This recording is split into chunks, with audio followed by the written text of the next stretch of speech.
Hey everybody, today we're going to do an overview of Zorro, Man of the Dead, the Kickstarter hardcover.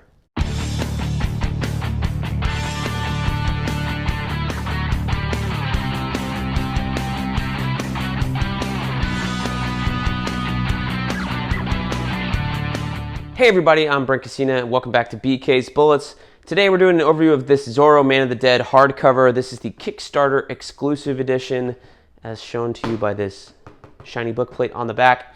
I'm going to talk about this book a little bit. I have not read it. I've paged through it, so I can't give you a complete plot synopsis or anything like that. I will read it and review it. It'll probably be on the channel maybe a week after this video airs. I got some other ones lined up. But I do want to talk about these two Kickstarters.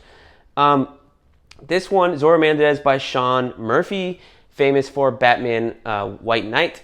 All those books, I loved it, so I was excited when he announced a new one.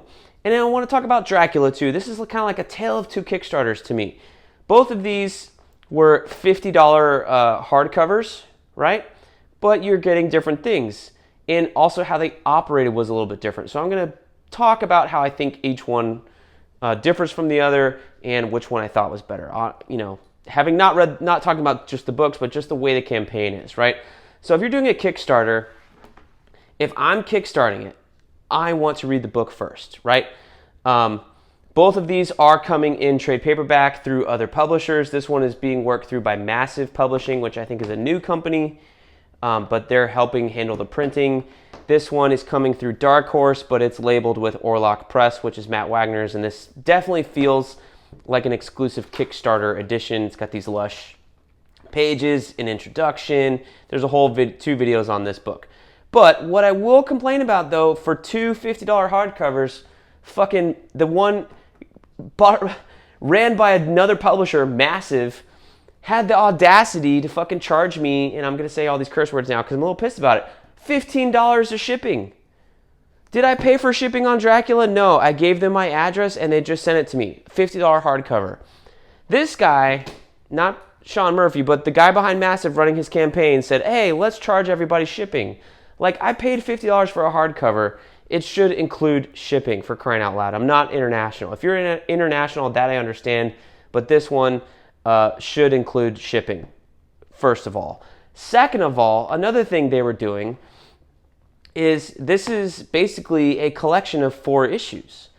And they're labeled as chapter 1, 2, and 3 in the book, but what they actually did is they published these in comic shops as they were coming out. Now I understand, hey, Sean Murphy's a big name. This came with it. This is kind of cool. Signed by Sean Murphy.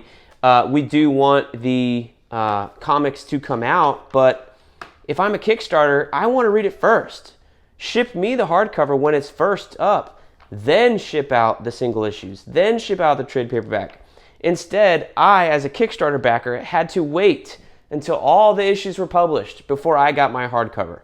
And to me, that's kind of a raw deal on top of getting shipping. If you're working with a publisher, in my dumb layman's opinion, not understanding all the inner workings and stuff of publishing, to me, if I'm backing something, and both of those books were backed more than 100% of their goal, which I don't know if they were set low as to be, realistic or not realistic, I'm not sure, but they were both back to more than 100%, which to me means like they were a resounding success. If you're over 100%, you're a success.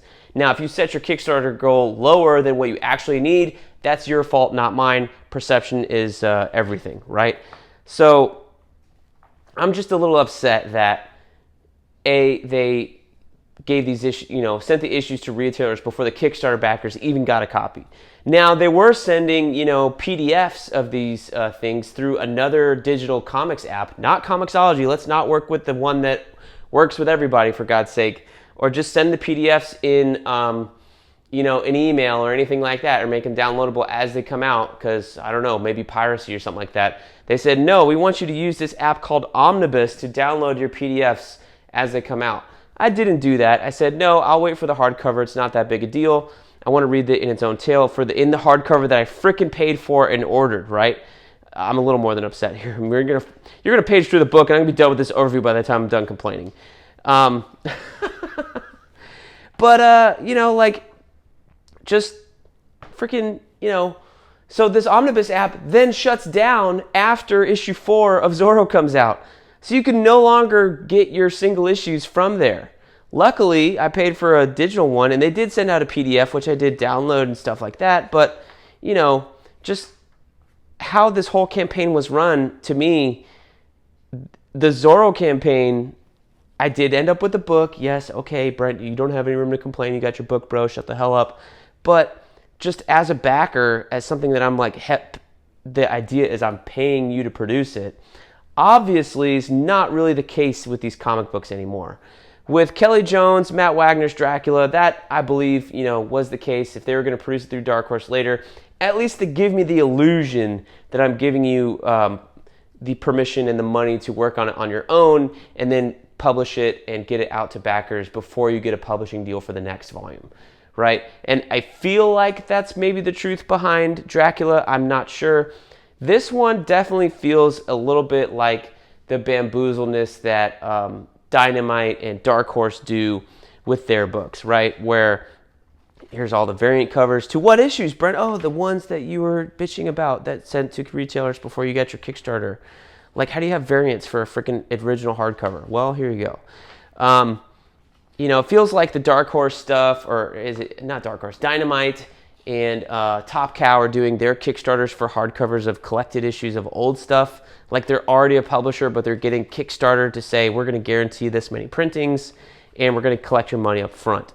That's kind of what this feels like. And to me, that's the wrong way to do it. If Massive Publishing's a new company, then yeah, Sean Murphy is a great name to help launch your publishing company. If that's what you're going to do, then frickin' do that. Use Zorro and Sean Murphy and launch it. But instead, we went the Kickstarter route, and you have Kickstarter backers like me who are now bitching to say, hey, I should have gotten the book first. I paid up front. And that's the whole idea of Kickstarter, is I'm paying you to create your idea. At a minimum, I should be one of the first people to see the end result, because I'm not an investor per se, but that's kind of the idea behind a Kickstarter. If you want to do something else, take pre-orders, do Indiegogo, whatever, but Kickstarter has a thing behind it where you're supposed to be, you know, the first to see it, that kind of thing. So I haven't read the book yet. Apparently it's Zorro in the modern day. You've got guns and trucks and things like that. So we will comment on that later. But yeah, a quick overview of it. There's the book. There's the campaign. Hopefully the book's great. I can't wait to read it. But yeah, I think the campaign was run a little shitty. But there you go. There's your overview of Zorro, Man of the Dead. Hope you enjoyed the look at the book. And if anything put me on mute, that's fine. We'll see you guys next time in the Funny Pages.